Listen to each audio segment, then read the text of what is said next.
Now to a tragedy on the Chattahoochee River. A young man with a promising future, we're told, drowned just yards from shore as he swam the river with a friend. Now, Devon Harvest moved to Georgia just a few years ago. He wanted to start a new life with a new family. Well, Fox 5's Denise Dillon spoke to the man who took Devon into his home when he needed it most. Denise.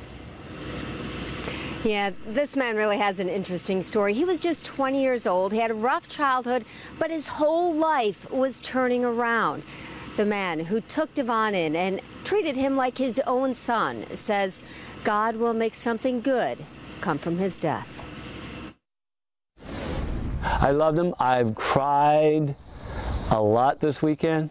Devon Harvest was starting a brand new life, a life of promise and a bright future. Devon grew up in a rough part of Chicago. His mom died when he was young, then his grandmother passed away.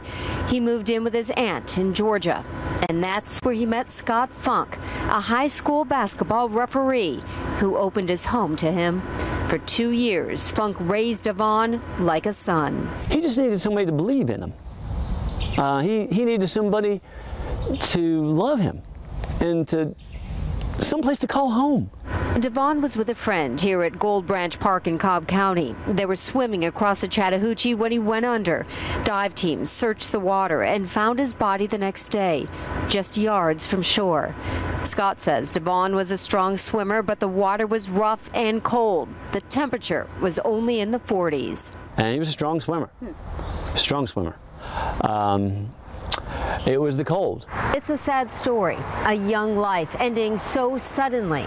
But Scott wants people to focus on Devon's entire life story and how one man, one family can change a life. It's people who have capacity, who have parenting skills, who have extra room in their home, have some kind of a network set up where we can bring underprivileged kids into that and watch them blossom. And Scott says he wants to create a network where kids like Devon can be matched up with people like him who are willing to open their hearts and their homes. Coming up at 11, I'll tell you about a memorial service planned for Devon. Reporting live in Cobb County, Denise Dillon, Fox 5 News.